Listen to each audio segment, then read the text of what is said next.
perform a power kick, more specifically a power kick to the front, placing our first hand on the floor, stopping everything, then placing our second hand on the floor, and then utilizing that one leg that's still on the ground to push ourselves up into the handstand. If you don't know what I'm talking about when it comes to the power kick, then I have a separate video explaining all of that right here on the Powermove Academy. But assuming that you do know how to do a power kick, it's really important to implement this little stop right here, because this gives you a proper push, giving you access to a proper handstand that you can actually control. Control is so important when it comes to these air moves. It's not luck, it's mastery.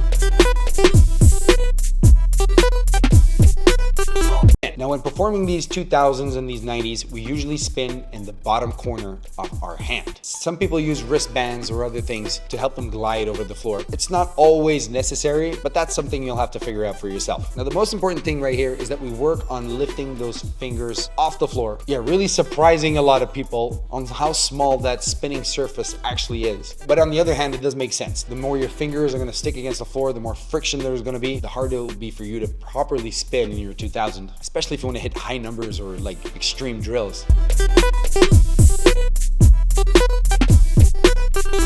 Now for the next one, we're going to perform our power kick up to the 2000 position, give it a little bit of hang time, and then work on tucking in our head. Now this can be very scary in the beginning, guys, so it's absolutely crucial that you do this very slow, making it resemble the feel of a regular handstand as much as possible. It's not going to feel the same, but if it's close, then we're improving the chances of us having a little bit more hang time, especially when tucking in that head.